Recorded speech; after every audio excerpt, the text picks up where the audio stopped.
तेरे को जो भाषा में समझता है ना, वो भाषा में धमकी देके जा रहा हूं। हमारे रामगिरी महाराज के खिलाफ अगर कुछ भी मस्ती तुम लोगों ने किसने भी की तो तुम्हारे मस्जिदों के अंदर आके चुन चुन के मारेंगे, इतना ध्यान में रखो।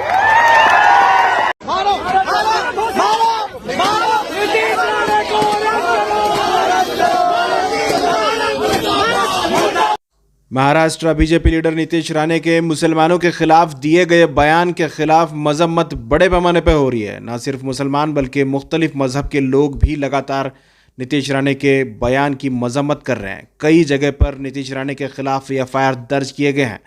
बीजेपी लीडर हाजी अराफात ने भी नीतीश राणे के खिलाफ बयान दिया है। आइए देखते हैं बीजेपी लीडर नीतीश राणे के खिलाफ बीजेपी माइनॉरिटी लीडर या हाजी अराफात क्या कह रहे हैं। नमस्कार, मैं हाजी अराफात शेख, भारतीय जनता पार्टी का एक पदाधिकारी। मैं महाराष्ट्र के मुख्यमंत्री जी एकनाथ शिंदे जी, महाराष्ट्र के उप मुख्यमंत्री हमारे नेता देवेंद्र फडणवीस जी से एक बात कहने के लिए मुखातिब हूं। मैं देवेंद्र जी आपसे पूछना चाहता हूं कि जिस तरीके से नीतीश राणे कुछ महीनों से मुस्लिम समाज के बारे में, मुस्लिम अल्पसंख्याकों के बारे में, अब तो हमारे पैगंबर के बारे में जिस तरीके से बातें करना शुरू की, कुछ दिनों पहले उन्होंने कहा नगर में कि मस्जिदों में घुस घुस के मारेंगे। अभी हम मस्जिदों में जब जाते हैं तो लोग हमारी तरफ देखते हैं कि हाजी अराफात शेख आ रहा है, भारतीय जनता पार्टी का एक पदाधिकारी आ रहा है, इसके पीछे नीतीश राणे तो नहीं आ रहा है। हमारे पास जवाब नहीं है। मैं समझ नहीं सकता हूं ये कौन सा हिंदुत्व बताने की कोशिश कर रहे हैं, ये कौन सा हिंदुत्व समझाने की कोशिश कर रहे हैं। मैं भी मेरी जिंदगी हिंदुओं के साथ में रही, मेरा जीवन 25 साल, मेरे कई हजारों दोस्त हिंदुत्व है, कई हजारों दोस्त मेरे हिंदू है। मैं उनके दिवाली में जाता हूं, वो मेरे वहां रमजान में आते, मैं उनका सत्यनारायण की पूजा में जाता हूं, वो मेरे वहां बकरीद में आते हैं। कभी हमने देखा नहीं, कभी ऐसा महसूस नहीं हुआ कि वो हिंदू है और मैं मुसलमान हूं, और ये कहते हैं कि मस्जिद में घुस के मारेंगे। ये कहां का इंसाफ है, ये कहां की बात है, ये कौन सा हिंदुत्व है। मुझे लगता है कि नीतीश राणे को हिंदुत्व समझाना पड़ेगा, हिंदुत्व बताना पड़ेगा, इसको श्री राम का हिंदुत्व समझाना पड़ेगा, बाबा साहब अंबेडकर का हिंदुत्व समझाना पड़ेगा, माननीय बाला साहब ठाकरे का हिंदुत्व समझाना पड़ेगा। ये कौन से हिंदुत्व की बातें कर रहे हैं। मस्जिद में घुसेंगे और मारेंगे। आइए, कौन से वक्त में आएंगे।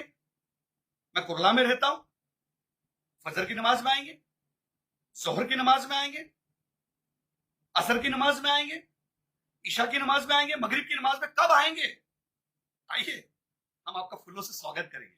आइए, हम आपको बताएंगे मुसलमान क्या होता है, मुसलमानों की तरबियत क्या होती है। कभी कोई मुसलमान मौलाना ने श्री राम के बारे में नहीं कहा कि राम जी की उम्र क्या थी और सीता जी की उम्र क्या थी, कब उनकी शादी हुई थी। ऐसा कभी किसी मुसलमान मौलाना ने कहा, क्योंकि हमारे धर्म ने कभी नहीं सिखाया किसी के भगवान का अपमान करो, किसी धर्म का अपमान करो। ये कौन सा हिंदुत्व की बातें कर रहे हैं, किस तरीके की बातें कर रहे हैं।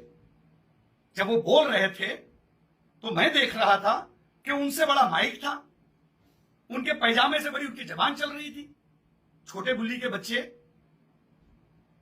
आपको समझना पड़ेगा, बटले डेनी, आपकी बकरी ऐसी आवाज, और आप कहते हैं कि मैं हिंदुओं का गब्बर हूं। आप हिंदुओं के गब्बर नहीं, हिंदुओं के गोबर हो। गोबर भी बहुत बड़ी बात है, आप गू तो हो, आप गोबर नहीं गू हो। जिस तरीके की भाषा आप कर रहे हो, अगर गोबर भी बने होते तो अच्छा लगता कि कहीं तो कहीं आंगन में लिपने के काम में आते, लेकिन आप गू हो। आपकी बातें, आपकी जबान, आप जो जिस तरीके से बात कर रहे तो आप गू जैसी बातें कर रहे। पूरा हिंदुस्तान का मुसलमान और हिंदुस्तान का हिंदू भी आपको इसके बाद बटला डेनी और छोटी बुल्ली का बच्चा कह के पुकारेगा। इस तरीके की भाषा ना करो। आप क्यों कर रहे हो? क्या आपको मंत्री बनना है अगले मंत्रिमंडल में? आपके बाप को दिल्ली में मंत्री बनना है, इसलिए कर रहे हो? कितनी आइले कितनी गहले, सबको लगता हमीश पहले। ये बीजेपी है साहब, समझना पड़ेगा। आपके भूखने से ये सारी चीजें नहीं होगी। हिंदुस्तान का हिंदू भी समझदार है। मुसलमान जिस तरीके से समझदार है वैसा हिंदू भी समझदार है। मेरे हजारों लाखों दोस्त हिंदू है। मुझे कभी ऐसा महसूस नहीं हुआ किसी घर पे जाते कि मैं किसी हिंदू के घर जा रहा हूं। मैं कभी गणपति में गया तो मुझे कभी ऐसा महसूस नहीं हो कि मैं मुसलमान हूं, इनके वहां गणपति में क्यों जा रहा हूं। क्योंकि हमारे धर्म में सिखाया गया है कि तुम दूसरों के धर्मों की इज्जत करो। यही हमारा पहला सबक है, तुम दूसरों के खुदाओं की इज्जत करो। यही हमारा मजहब सिखाता है। और तुम कहते हैं कि मस्जिद में घुस के मारेंगे। अब जिन साधु ने कहा अब उन्होंने शादी नहीं की तो उसमें हमारा कसूर है। अब उनको नहीं पता कौन कितने साल की उम्र में शादी कर रहा है, किसकी कब शादी हो रही है।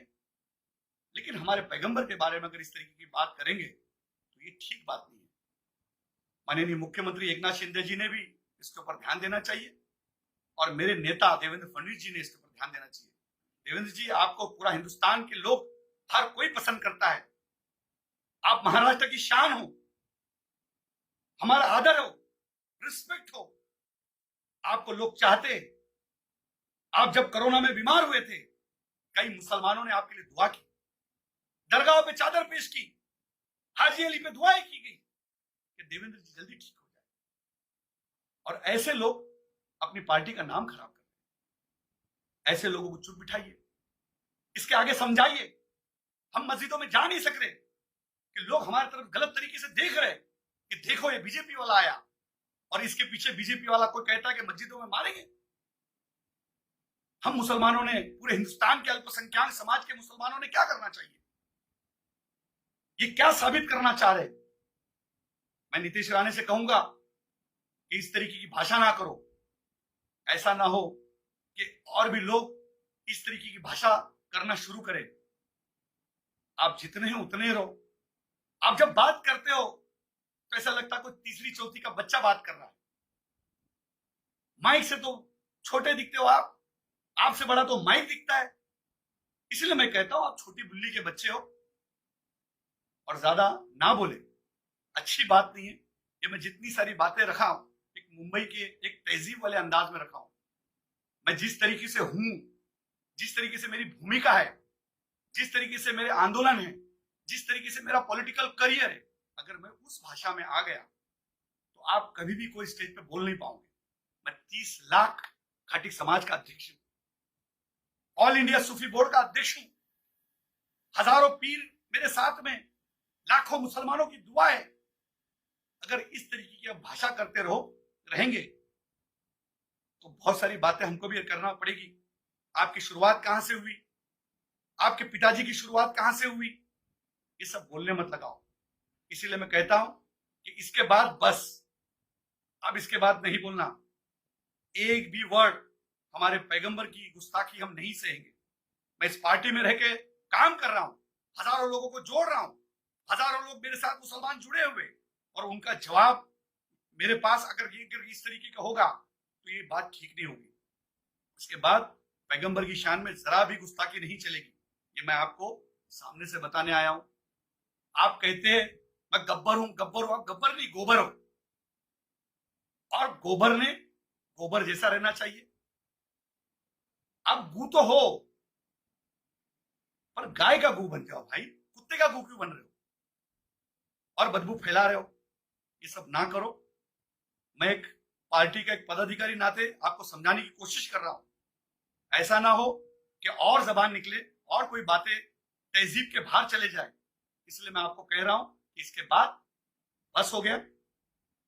आपने हमारे कौम के खिलाफ बहुत दिनों से बहुत सारी बातें की, हम नहीं चुप रहे, पर पैगंबर की गुस्ताखी हम नहीं सहेंगे। मैं माननीय मुख्यमंत्री जी से कहूंगा, माननीय देवेंद्र जी से कहूंगा और मुंबई के अध्यक्ष मेरे दोस्त आशीष शेलार जी से कहूंगा कि आप इसे समझाइए, लगाम लगाइए। नहीं तो बहुत सारी चीजें लगाम लगाने हमें भी आती है। इतनी बात आपके सामने रखूंगा, बाकी की बात ब्रेक के बाद। जय हिंद, जय महाराष्ट्र, खुदा हाफिज।